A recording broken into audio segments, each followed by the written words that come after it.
All right, everybody, let's gear in for a very energetically powerful week. We got a full moon in Scorpio.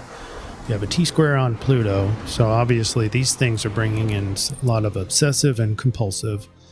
And then we've got the runaway bulls in Taurus that we talked about in the energy window of Gold Rush.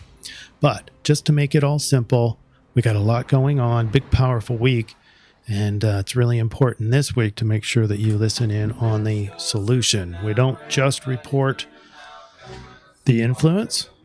We also produce a solution. We start off with the influence so that you know what to be looking for. Because, hey, like if you're angry, not saying you're going to be angry this week, but if you're angry, does that mean you just slam the door? No, obviously not.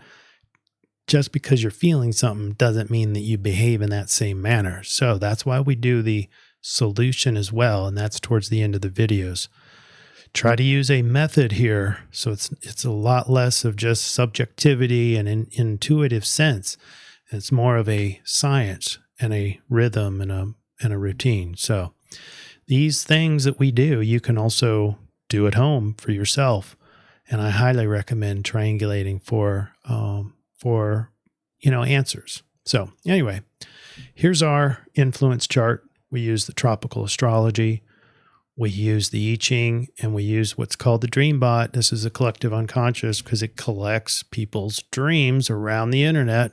So we get to see what people are dreaming about. Why is that important? Well, because this is the collective unconscious. We're gonna see the majority of what are the biggest words across the mental scape of people's dreams. And that's what we are focused on collectively. All right. And we can farm out programming if we want to, or we can, in other people's work with linguistics, we can possibly predict the future, which is another idea I'm doing for the energy windows, but more on that later. All right, try to do these reports in 30 minutes or less so that you can get in and out, know the important things, and know how to handle it. All right, tropical astrology, Jupiter and Uranus, I call these runaway bulls. I will explain a lot more of that later. Full moon in Scorpio is almost self-explanatory, very unpredictable and powerful, obsessive, compulsive. And then we've got some things happening in Aries still. There's some remnants of the rising Phoenix. And then the I Ching says fixed and uncertain. It's the I Ching 62, but with lines 3 and 5. And there's a lot to support this. We have being pulled away almost without reins. That's the runaway bulls, I call it. Then you've got the confusion or the uncertainty of the Scorpio full moon. You also have the power, control, and you also have the pressure on Pluto with the T-square. And a DreamBot, I just can't wait to show you that. It's basically a big war. It's air versus earth. And so this energy, the overall triangulation, when I put all these strategies together, the I Ching, DreamBot, and tropical, where it overlaps is this yang type of motivated energy. And it's based largely on the obsessions that you have, and you're just going to build over the course of this week, and compulsions and wanting control over it. And so it's busting through. And part of this is the runaway bulls, the Jupiter and Uranus together in Taurus, is the hell I won't. And it's not like a kind of like, there's different context. So you can imagine kind of a rebellious attitude from like Aquarius, like putting up the middle finger and saying, the hell I won't, you're not stopping me. That's not quite the energy that I'm predicting here. This, the hell I won't, is kind of like the restrictions from the past that you've had. And particularly in the area of the things that you really highly value and obsess about. The obsessions go to the next level this week. And so the feeling or the commitment of pivoting towards getting those goals accomplished are much stronger now than the anxiety of facing the restriction. So that's the hell I won't is more talking to the old restrictions now and finally getting started on these obsessions. That's the tendency. That's the influence this week as predicted by the overlap. All right, let's move on.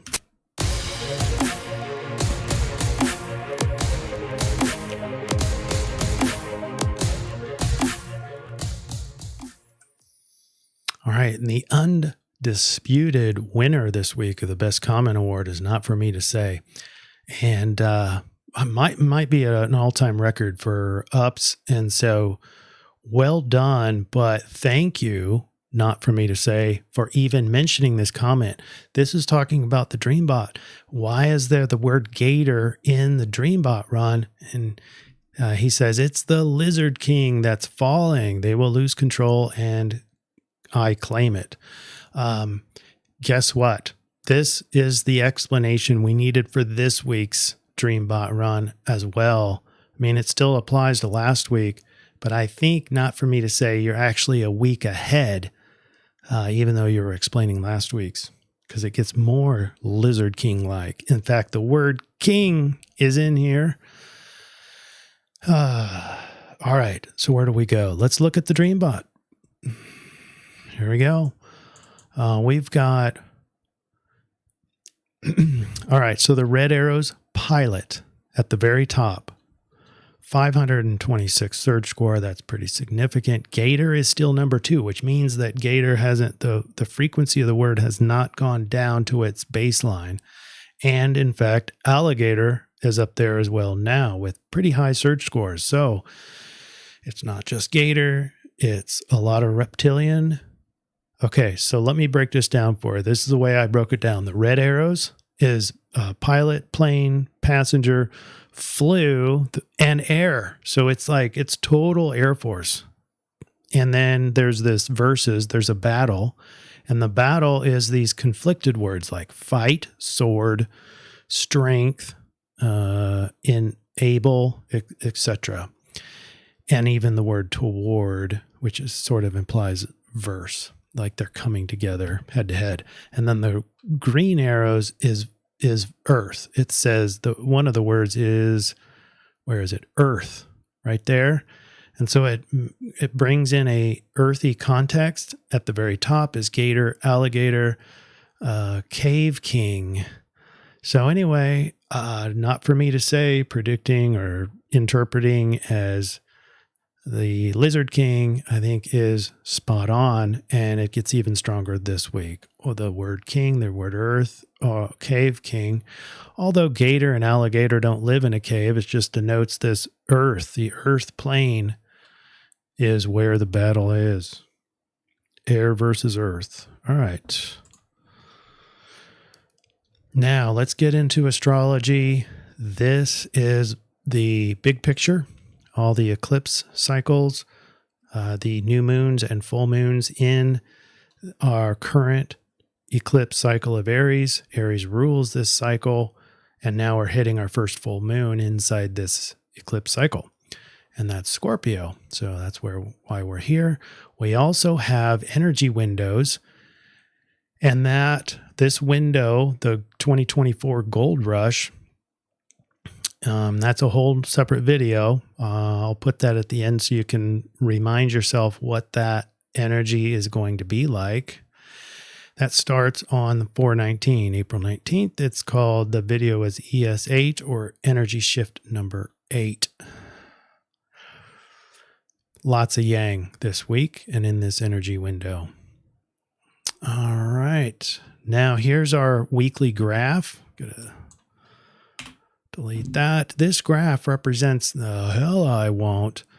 And so you have the runaway bulls makes it elevated, but also a sextile to Mars. And so this gives you the motivation to move forward. And then the full moon really brings in the obsession and the power and the control to really heighten it. All right, so here's where we start on Thursday, the 18th. We got a lot going on energetically. So you have the runaway bulls. This is explained a lot to detail in ES number 8, the video, energy window number 8. And these are synchronistic because of Jupiter, and it's a lot of change, and it's in Taurus. So it's a value based energy. It is almost out of your control. It's like being drugged by two bulls from Taurus that you have no idea where they're going. You have the reins on them, but they're just dragging you through the mud. And with Jupiter, it's not really a negative thing, although you're adapting to it. You're going to have to adapt. Anytime you have Uranus, you're going to be adapting, and that could be the most negative part, but it's going to be probably a pleasant thing because it's going to be associated with or show you things of value to you, not to everyone else necessarily, because values in the world of, say, for example, ACT therapy, values are a very individual thing. And so what you determine of value, it'll probably be indicated here where these bulls carry you. Plus, there's a sextile over to Mars, and Mars is sandwiched between Saturn and Neptune. But it's a very refined, a very wise Mars. And this is a powerful alignment, the sextile, because it represents an opportunity. And in this case, probably to seize the day. So you've got a wise Mars or a wise yang aspect, or moving forward or motivated. And it is sextiled over to our running bulls. So seize the day, make your own luck, or making a sacrifice. That's Mars in Pisces. Can be also the martyr, making the sacrifice for the bigger good, for the collective good.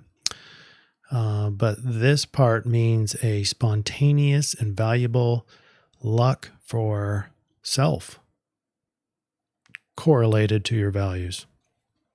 All right, and that's just the Taurus part. We have the last day of Sun in Aries, so we have this remnants of the rising Phoenix, and then we shift. The energy window shifts when the Sun moves into Taurus. And then we have the Mercury retrograde. It's going to be conjunct with Venus in Aries and conjunct the North Node, and might as well include Chiron. And so this week should be like there's going to be an element of past. So thinking in terms of the past, or reviewing the past, a mental review of the Chiron effect, which is going to be more healing qualities, or what's needed to heal based on what you're reviewing in the mind from the past. And then you have relationships. You also have things with Venus, and Venus is very peace-oriented and harmony. So when we have healing and harmony and the North Node, it's moving towards committing to peace, committing to taking lessons from the past and healing into the future. We have the past with the Mercury retrograde. We have the future with the North Node. And all of that is correlated together. If there's a sense of battle, and we have battle in the dreambot and the collective unconscious, that's more representative of probably the fear-mongering from the mass media, is my guess. And there really is a spiritual war. We've been seeing this spiritual war in the astrology and the dreambot for months now, if not years. Anyway, this 4-part planet conjunction here is qualities of having passion in a relationship, the ardent commitment to always seeking passion and harmony, beauty, connectedness, passionately healing past relational conflict to have a harmonious future. It's the whole timeline is here. Got the past and the future together in a healing context. And then, the only thing I didn't mention is the runaway bulls, Jupiter and Uranus, is also parallel. So they're within 1 degree. So very, very tight here. And I think we've been seeing this energy eking into, despite the dominance of Aries in the past couple of weeks, this energy has been rearing its head for sure. The gold rush energy. Friday, now we still have all those things we talked about, but now the sun has moved into Taurus. This is at 8:59 a.m. Central Daylight Time. Sun moves into Taurus, so things get a lot more earthy, and I believe that's why Earth is one of the big words in the collective unconscious of the Dreambot. But the attribute has not been fully resolved, but it's heavy Earth planets. There are more planets in Earth signs than in any other sign on Friday the 19th, once the sun enters into Taurus.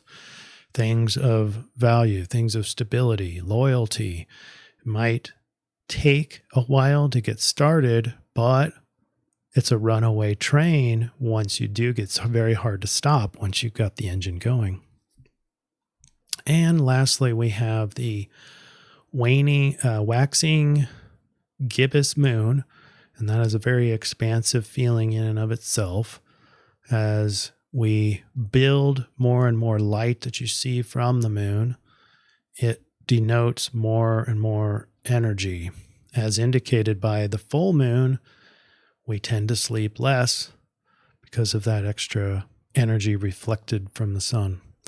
Saturday the 20th, this is the exact pinnacle of the runaway bulls, what I'm calling the runaway bulls. We've got the Uranus and Jupiter both conjunct and parallel. And remember, if you want a detailed analysis of this energy and the energy window, it's Energy Shift number 8 video. And I'll put it at the end here. I'll put it in the show notes below so you can review that. I highly encourage you to, because that energy will be dominant. And then the sextile to Mars is the ability to carry it out, move it forward, drive it forward. That's the hell I won't. That's just part of the hell I won't.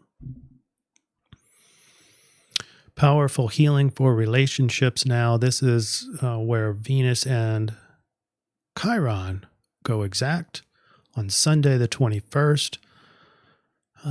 Still conjunct is for all these 4 planets or positions are all conjunct together: the future, the past, the Mercury retrograde, Chiron, the healer, and Venus. So lots of healing, relationships, peace. It just becomes highly aware. And even though we may not be able to see it in the programming of the mass media, it's there. I promise you, it's there. So Sun square Pluto begins. This is where it's actually exact. It didn't begin. It already began. In fact, I missed talking about it when the sun entered Taurus a couple days ago. And this energy brings a powerful, controlling kind of an energy. It's the pressure. It's a pressure to control, struggles for wealth and value, area around possessions, because the sun is in Taurus. So things of value are going to be either empowered, or you're going to try to control it or control other people around your sense of value.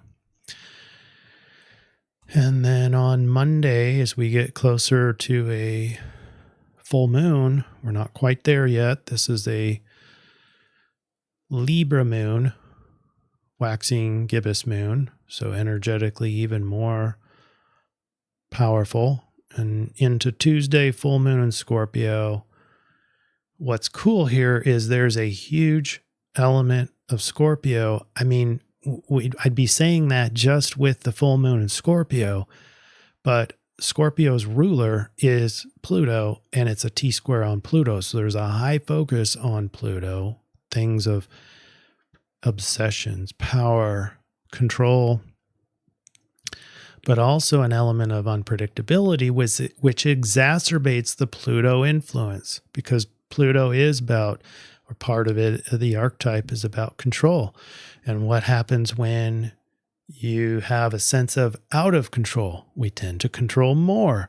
So in this T-square, we have a full moon, which brings an unpredictability that naturally brings down your sense of control, brings up your sense of out of control, which means now this synergizes with our T-square on Pluto, which means probably going to try to, if you're unconscious here, you're going to see a lot of people as control freaks doing everything they can to try to control the situation, and that might include controlling others.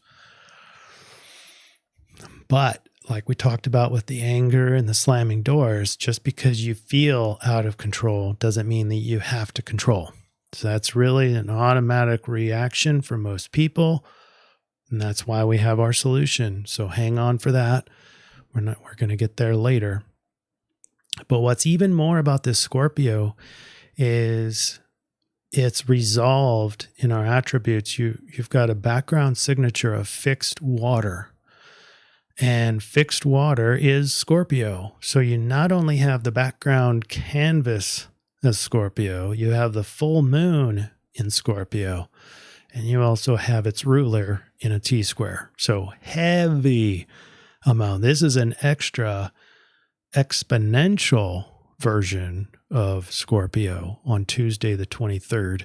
And let's do plus or minus 24 hours because it's a full moon. And that energy is still valid into Wednesday. So the dominant force here, even though it's technically not a full moon, the full moon energy is still dominant. All right, let's get into the I Ching. And when we cast the coins, we got 62, attention to detail. Remember, this is the feeling. This is not telling you to be attending to your details. We're going to read about what this feels like, and we have to include change line 3 and 5. And basically, when you read all that, you will experience a complex mixture of feelings, a sense of being stuck, a yearning for progress, and an uncertainty about whether to hold on or to surrender to the changes required to move forward. You can feel in that one summary statement. And remember, this is just the I Ching. This is not me interpreting the astrology to make it match the I Ching. It's just the I Ching. So, but nonetheless, it is a combination of the runaway bulls in Taurus, sextile to Mars, but also it includes this obsession and the feeling of out of control with the full moon and the T-square on Pluto. So I think it's a perfect segue to the solution, but let's summarize the influence first, and then we'll get into the solution. The hell I won't, and look what these people are doing. So there's this pressure cooker sort of a feeling. These pictures are coming from the ES8 video that you really need to see after you watch this one.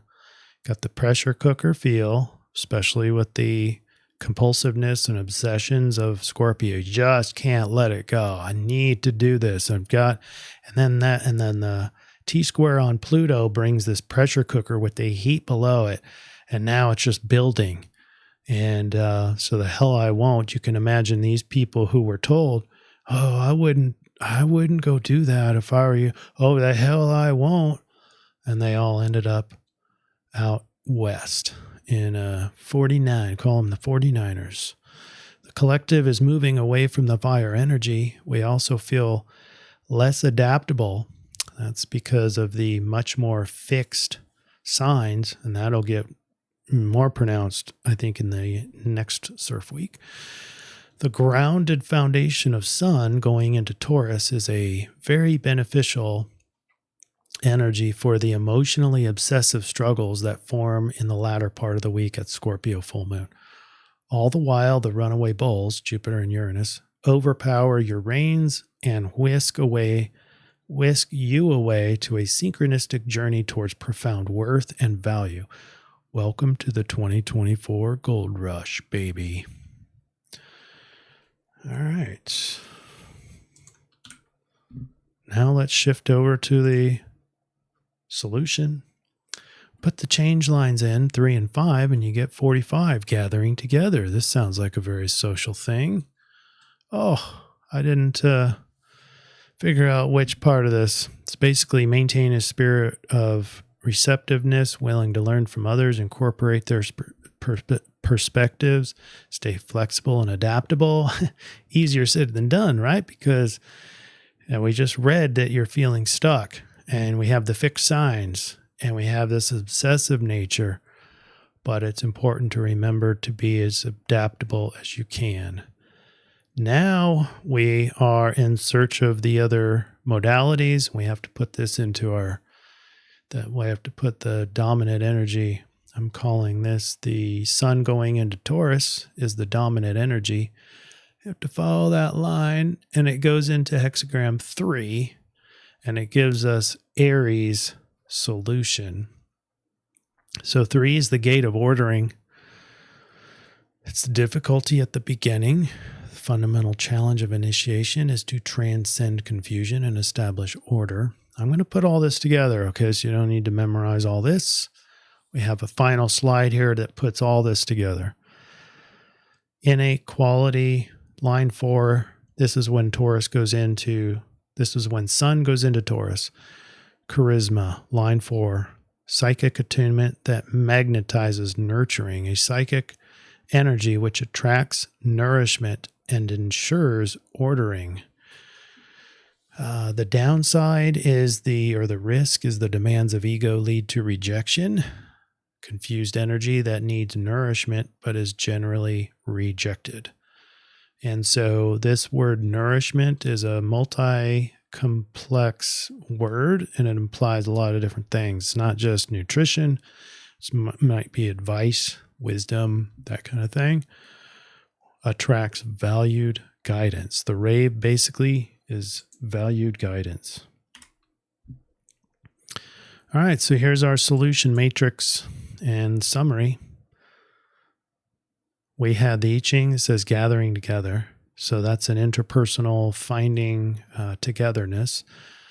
This seems like it's disjointed from the unpredictability of the full moon, the obsessions, the kind of the whole values discussion. Why are we wasting our time getting together? I have an explanation for you. And a part of it has to do with getting valuable guidance. Valued guidance is an important part of our solution, as is sidereal Aries and the unpredictability of the full moon. But what do you do around the full moon? So here we go. With the unpredictable nature of the full moon combined with a T-square on Pluto, there is a substantial risk of altercation or power struggles when around other people. But isolation is even worse, because what we're going to see is if we see, or if we're afraid of going out into public, for example, because being around other people is by its very nature out of control, because you can't, it's hard to control people's perceptions and thoughts, and some would argue that's against free will. So you shouldn't be trying to control their perceptions and thoughts, emotions. But for your psyche, generally, it adds to a sense of out of control, which is why it's beneficial for brain health. But that's a whole different topic.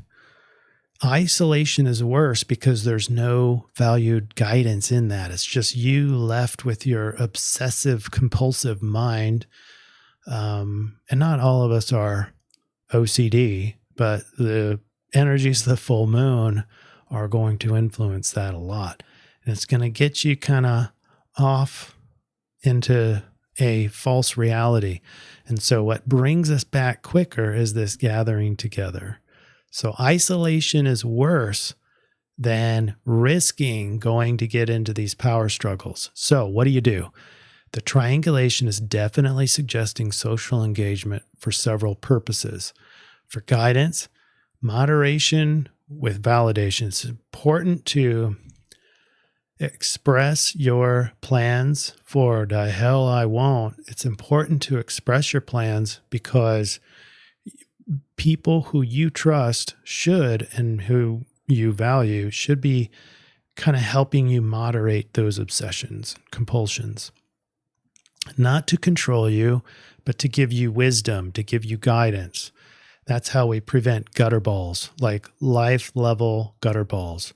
Hey, I'm going to go jump off this cliff. Hey, I don't think that's a good idea. You might die. And so get your guidance by being around people of like minds. So join forces with like minds and similar values. That's an important one, because if you don't, you'll have a much higher chance of getting into a power struggle. This will offer you the needed guidance in an era of obsessive compulsiveness and runaway fixed bowls. With anytime you have Uranus and expansive Jupiter, you don't know where that's going to be taking you. And so that adds to your feeling of out of control. And it doesn't have to be all negative. It can be very positive too. This is not a time to be meek and humble, though. Stand up, be proud, display charisma, typo. Stand up, be proud, display charisma. This is sidereal Aries. And give advice. That's a very Aries thing. That's a combination of Aries and the rave. So the rave was both receiving guidance, and that's all I've been talking about is receiving it, but it's also giving it. Being around others, gathering together, giving your advice, but also it also is very important to not be too proud or too afraid to receive guidance. So that's kind of a weakness of Aries, is to be too proud to receive it. So watch out for that. Remember to be adaptable, and that includes in receiving guidance. Don't get too mentally obsessed to where you are just sort of following this obsession instead of assimilating and taking in people's valued guidance. And then, according to the rave, advanced souls will be transcending any chaos and working on establishing order. So that's a cool thing. Cool reading in the rave mandala from Human Design. All right, you want to do some runes real quick? All right, we got Tiwaz, and that's for our Aries eclipse cycle to be courageous and victorious and show strength and passion. It's the warrior, if need be. I balance my ultimate personal determination with the collective wisdom. And you can see that I'm threading in the Mars sextile as well with the running bowls. And basically what I'm attempting to do is to channel the Scorpio-Pluto power and unpredictability into beneficial context. So I want it for healthy transformation, harmonious with the collective. I want breakthrough, daylight, and hope, very positive. And so I'm using Dagas as well. And you're welcome to use any rune that you feel is most appropriate for you. But I've explained why I'm using Dagas. And of course, Tiwaz, I like to use one of my runes for the eclipse cycle that we're in. All right. How'd we do today, folks?